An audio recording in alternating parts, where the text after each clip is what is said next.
On November 22nd, a rescue party led by Dr. Marson into the Dulth Arl Caves of Pompeii discovered a damaged tape recorder tied up to a piece of white guideline. In none of the 4 excursions were the missing parties in question found, nor any of their supplies, save for the length of guideline and the tape recorder attached to it. It serves as the only record of the events which the parties in question experienced.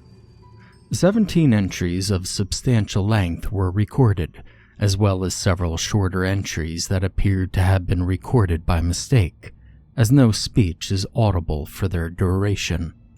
What follows is a transcription of the audio which appears in those 17 entries.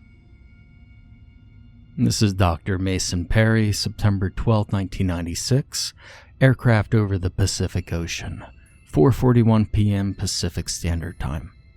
In the Dulth Arl Caves of the small Micronesian state of Pompeii, there is a breed of lizard with one of the most remarkable defense mechanisms known of among reptiles. It has developed the ability to hurl rocks from the cave floor where it dwells, with lethal velocity, at targets dozens of feet overhead. Nobody is quite sure why it has developed this ability, as the few specimens currently available were found wandering around the outside of their natural cavernous habitats. My colleagues and I are traveling to Pompeii to study the lizard in its natural environment, on the first trip of its kind, to attempt to discover the purpose for which this unique behavior had been adapted. The reason no such expedition has yet been attempted, despite knowledge of the lizard's existence within the scientific community for 60-some-odd years, is that the various local reports of the danger of the caves, the folklore of the indigenous Tanachian people, natives to the area for thousands of years, tells that the progeny of the earth demon Ban Dulth dwell within the caves, guarding the entrance to his subterranean kingdom. These demon children are said to slay any who attempt to make passage through the caves, which were sealed off until roughly 1,000 years ago, when the heavy rocks which covered the mouths of the cave range were moved to construct ancient buildings by foolish men. Folklore is simply folklore, of course. The Tanchian are not an isolated tribe. They're a perfectly modern people and seldom take the old myths and legends of their culture as literal fact. However, on 2 separate occasions within the last 70 days, young men have set out into the caves to prove their bravery and returned with terrifying tales of having seen creatures exactly like those described in the old legends. They told of large 4-legged animals with the pale, translucent skin characteristic of cave albinism. These creatures had severely arched backs, from which of the 4 corners of which protruded spindly limbs, bisected by single outward-facing joints, at the bottom tips of which were flat feet. They lumbered about like awkward spiders with a wriggling left-to-right motion of their bodies, which appeared to be flexible. They had 2 large immobile protrusions on their backs, which were thought to conceal wings, though they were never seen to fly. Jutting out from between their 2 front legs was a round head with a single enormous red eye, which blinked rapidly. Both young men, having seen them only at a great distance and from safely high above, described them as living in a group of perhaps 30 or 40, constantly murmuring in a low buzz.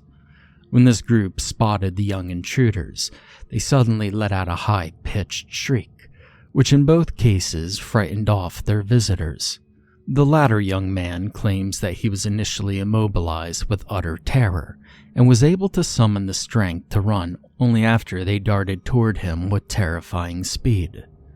Because of these sightings, belief in the children of Ban Dulth has persisted among the Tanachian, and they refuse to go into the caves.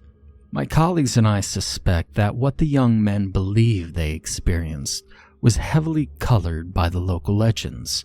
However, we appreciate that some sort of large crustacean may live within the caves all the same, and as such have taken certain safety precautions.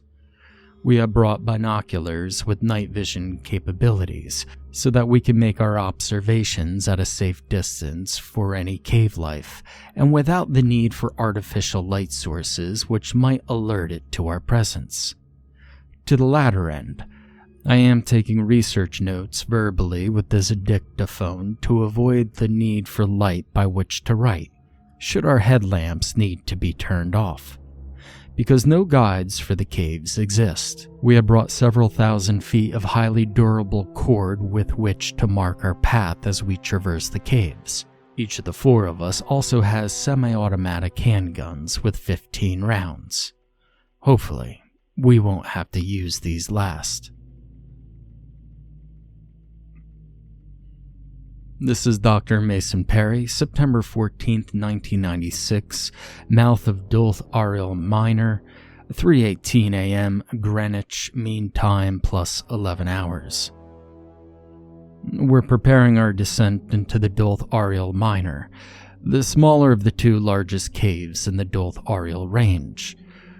We would have preferred to select a cave other than the one in which the children of Ban Dulth had been purportedly sighted, but this was the only one of the 6 caves in the range that the local Tanachian guides were able or willing to lead us to. We have suited up with all the necessary gear for a scientific spelunking adventure, including a 3-day supply of water and food. Our aim is to remain in the caves for a maximum of 18 hours on this trip.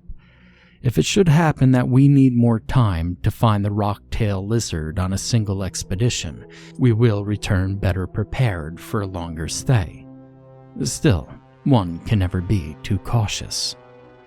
I'm joined on this trip by Dr. Janet Briggs and William Kincaid. Dr. Marson and Cydia fell ill after ignoring our group's admonitions and sampling a rather exotic local dish upon landing, and so will not be joining us on this initial expedition. A woman's voice can be heard in the background. He's going to miss all the fun. Should it happen that we discover a new species of crustacean within these caves, we will make informal notes for the benefit of our colleagues back in the States. Okay, Mason, the lines are tied off. We're ready to go. This is Dr. Mason Perry, September 14th, 1996, inside the Dulth Ariel Minor, 4:36 a.m. Greenwich Mean Time plus 11 hours. A periodic echoing clack can be heard in the background.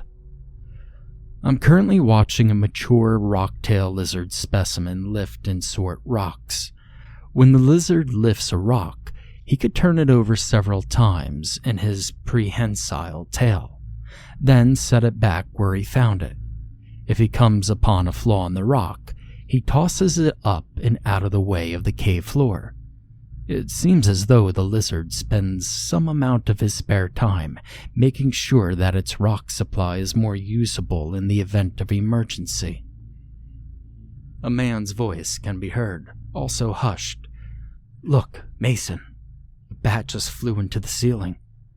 There was a long silence, then a sudden squeak, followed by a thud. "Whoa, did you guys see that? Jesus, that thing is fucking fast." The lizard picked up a rock, and then the bat fell off the ceiling. It happened so fast, I didn't even see the throw. The lizard is currently eating the bat it just killed. You know, Jeanette, we thought that this was a self-defense mechanism, but it looks like a hunting behave. A series of extremely rapid clacks are heard. Holy shit! What was that? The woman, breathless. Jesus, Mason, did you see it? The lizard was trying to hit it. I think it scared it off. Dr. Mason Perry, September 14th, 1996, inside the Dulth Ariel Minor, 4:45 a.m. Dr. Briggs saw one of the children. We now suspect that it is arachnid or possibly some sort of insect rather than a crustacean. It was climbing on the ceiling when it happened. We didn't notice it, but the rock-tail lizard sure did. It whipped a series of rocks up at it with shocking speed. Dr. Briggs was the only of the three of us to follow the trajectory of the rocks quickly enough to catch a glimpse of it. According to Dr. Briggs, it was probably close to 5 feet in total length and stood perhaps 2 feet high.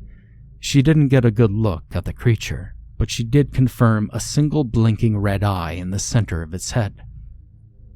I'm not sure about this, Mason. You didn't see what I saw. I don't want to be anywhere near that thing. I say we head back. Dr. Briggs is shook up about the whole thing. Dr. Kincaid and I, however, are anxious to press on. Perhaps it's just because we want to get a good look at these children ourselves. The young men who visited these caves reported that they spent approximately an hour wandering inside them when they discovered the nest. So given the time spent observing the first rocktail lizard specimen, I figured it's maybe 20 minutes more into the cave until we see it. Dr. Kincaid has been trying to assuage Dr. Briggs' fear by noting that we will be safely high off the ground, and unlike the young men who visited before us, we will be armed. Stop talking to your damn tape for a second. I'm here. Don't you fucking narrate over me. I want to head back. That thing was fucking fast, do you understand? You saw how fast that lizard threw the rocks, and it got out of the way of all of them. These things are quick when they want to be, Mason. I don't want to find out what happens when they see us. Alright, Janet, how about this?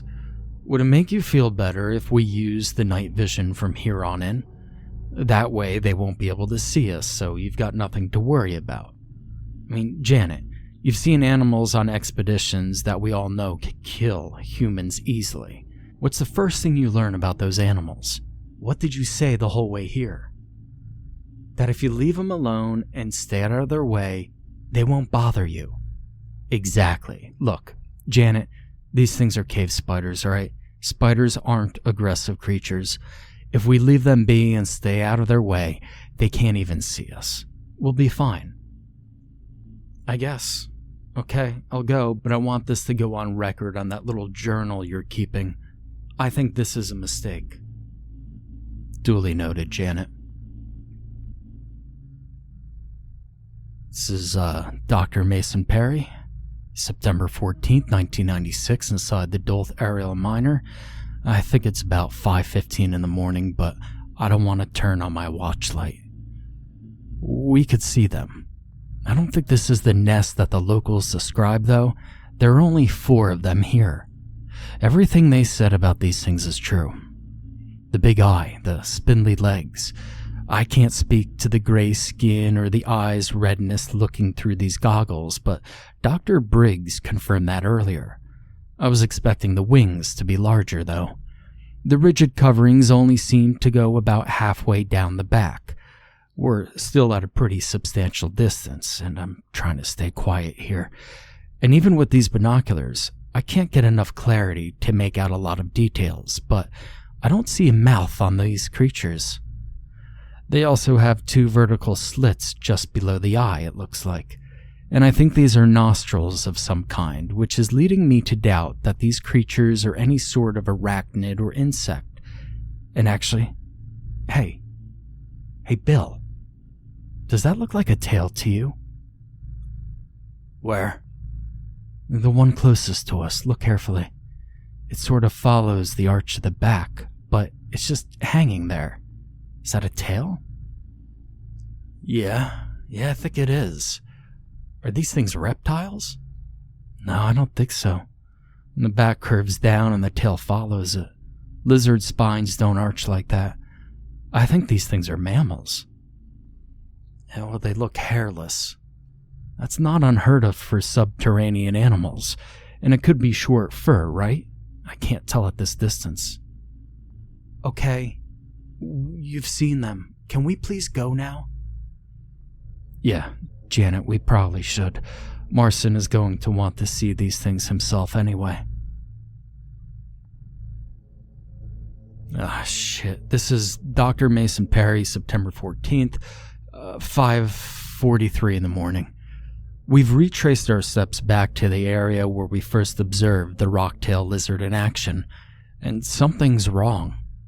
We followed the line up ahead about 300 feet and saw that it led us across the shallow pool of water. We could easily cross it, but none of us remember crossing any water. Everything past this point feels extremely unfamiliar to all of us. The woman can be heard sobbing. She then says, "This is what he does. This is what he does. This is how he punishes trespassers. This is what he does." Janet is taking it pretty hard. But this is what they said. They said that Vandyke imprisons people in these caves. Didn't you listen? This is what he does. He's getting us lost, trying to confuse us, trying to draw us in deeper.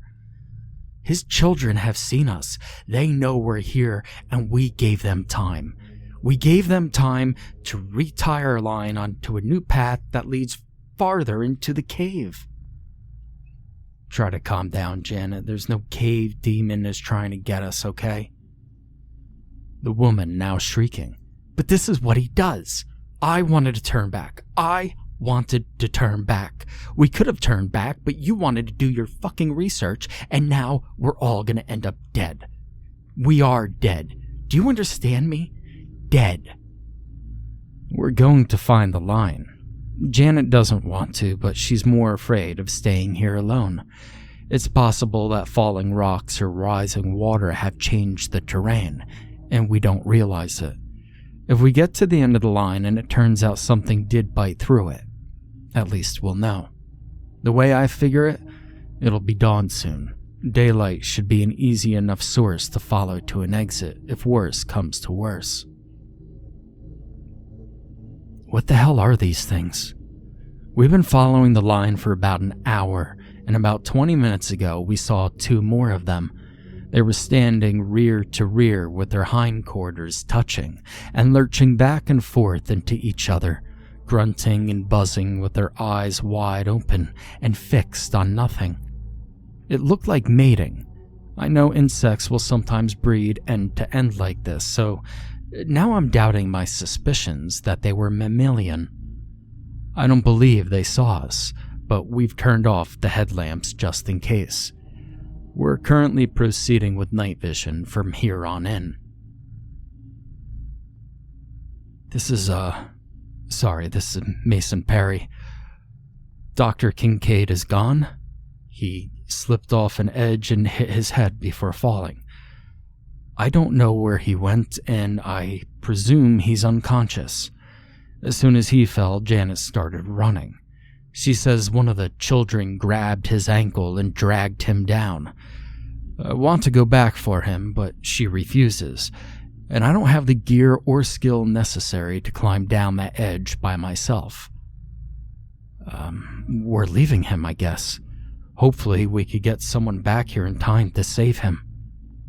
Shit. Dr. Mason Perry, September 14th, 1996, inside the Dulth Ariel Minor, 7:27 a.m. Our line was definitely cut. The line led us directly to the ridge above the nest, so I suspect it was a prank by young locals. Naturally, Janet insists that it was Vandyke's children trying to punish us. What we saw was grotesque. One of the creatures hung off of the wall about 20 feet from the ground with its head facing the ceiling. It gave birth like that. 6 or 7 offspring fell directly down onto the ground. The youngest died on impact, and a few more were killed. Then several of the adults mauled them. The 3 that survived only did so by viciously slaughtering their attackers. We saw them feasting on one of the slain corpses, and then we ran. At this point, we're exhausted, and so we've set up camp. I'm taking first watch while Janet sleeps, if she's even able to do so. I killed one. It came up on the camp and I shot it. We were wrong about these animals. They're simians. They look disturbingly human. I suspect a heretofore unknown strain of hominid. They have no eyes. They're totally blind. What we thought was an eye was actually a mouth, opening and shutting. They don't have wings either. It's a rib cage. The creature looks like a human that walks upside down, with its stomach pointing upward. The mouth appears to be on top of the head because of this inversion. What I thought was a tail was actually the animal's genitals. They're extremely skinny and their legs appear substantially longer than ordinary human legs. They lack much appreciable muscle mass, however, which is odd considering the speed in which they move and their tendency to climb. They have opposite digits on all 4 pedal extremities, though it's apparent that the ones that should be feet are underdeveloped. I suspect that the lack of muscle mass is owed to the creature's light weight. There's no way this thing weighs more than 90 pounds. It's definitely hairless, covered completely in translucent white skin. Janet freaked out when she saw it, but she's calmed down considerably since then. In fact, she's calmer now than she has been since she first saw the creature. It could be that she knows what it is now, but I suspect it has more to do with the knowledge that these children can be killed. She's agreed to take second watch and let me catch a few hours sleep. This is Janet Briggs, daughter of Samuel Briggs, human child of the land of the man-god Christ. I now understand my duty. I'm going to return to the nest of the children of Bandolth to offer myself as a servant to the earth god. I shall never escape these caves, so I'll make myself a new home in Dulth Ilania, his kingdom beneath the earth. I'm leaving this message for Mason Perry, that he might join me. Shit, Janet's disappeared. She left me a message on this machine saying she went back to the nest. Obviously, she's panicking worse than I realized. I have to go after her. If I don't make it back, whoever finds this, tell my kids I love them. And get out. Get out if you're still in the caves listening to this. Press stop and run. Listen to it later. Oh God, oh God, oh God. This is Mason Perry. Shit, I don't even know what hell time it is. It's 9:30 in the morning. Janet is dead. When I got to the nest, she was standing in the middle of it, taking off her clothes. The children, they watched this. They were in a circle around her, just watching. And Janet, she bent over backwards like one of them, and they came at her. There were 2, one on each end, and they were violating her. The third one, it grabbed her by the torso and just started pulling. It ripped off these huge chunks of her skin, of her muscle, just ripped her open, and then it went for the exposed hole. And then 2 more did this on the other side, and then more started ripping holes, and pretty soon she was just a pile of wet meat. Holy fucking Christ. There was nothing left but they started eating everything. She never screamed. She didn't make a sound at all. And I think that she wanted to die. It's been 2 weeks since I came into these godforsaken caves. I've long since run out of food, and my efforts to catch rocktail lizards had netted me nothing but injuries. I've used the first aid kit in my pack to disinfect them and bandage them up the best I can, but I'm concerned about my ability to treat further injuries. I found some water which looked clear enough to supplement my water supply. Hopefully the rocks have done a passable job filtering it. I've seen several of the children since Janet's death, but they don't come near me. I think it's the corpse of one of their own in my campsite that scares them off. I have a theory about the phylogeny of these creatures. I think that they were once a group of early hominids who were trapped in these caves when a rock slide closed the cave mouth. I think they clung to the ceilings as much as possible to stay away from the rock-tail lizard, or perhaps to get the drop on it when they were hungry.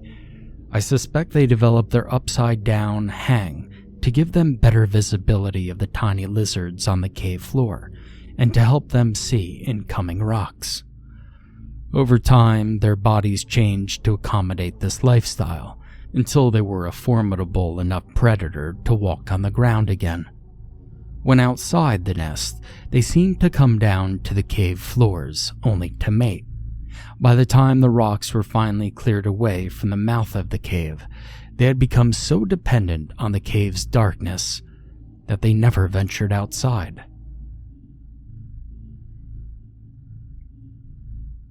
I'm exhausted. I'm weak. I'm out of options. I need food. I'm going to eat what meat I could salvage from the carcass at my campsite. Hopefully it'll give me enough strength to try and get out. I suspect I think it's been a week since I ate from the carcass. I didn't get any immediate indigestion or signs of food poisoning, but since yesterday I've felt very, very ill. Lately, I've come to wonder whether Janet was right about the children. At first, I thought they might be primitive hominids, but I can't explain the guide wire. How could they have been smart enough to know to cut through our line and lead us to their nest? I don't think that was a prank anymore. I don't think anyone who knew the story of these creatures would attempt to strand another human being in this dark hell. I thought that the children might have cut the line out of curiosity and carried it with them as far as they could to the nest. But today, I realized that it had been tied up at the campsite. How would they know to knot it in that way? I think they were intentionally trying to trick us. Is the thing the Tanshian call the Bon Dolth responsible? Is there some superior intelligence or power guiding these creatures? And does it build its army of children from humans it traps in these caves? Are the children of Bon Dolth ancient hominids or disfigured humans? I could barely separate fact from fantasy in my mind. My watch slipped off my wrist 2 days ago and shattered. I've lost all sense of time in the interim. I'm losing weight too quickly, and I expect to die soon. My eyes feel gummy and infected. Yesterday, I decided to start a fire to cook some of the carcass. I couldn't risk further infection, and no other food has been available. There was no wood, so I burned some of my clothes. Once I had eaten all of the meat on the carcass, I realized that I had lost the only thing keeping the children away from my camp. I tried to keep the fire going through the night in hopes that it would scare them away. I'm naked now, and the fire is gone.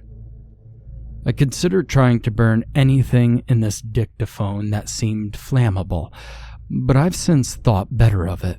I'll be tying this recorder into the guideline in the hopes that any rescue attempts might find it. Though, given how long I've waited, I doubt anyone is coming. My lower back is absolutely killing me.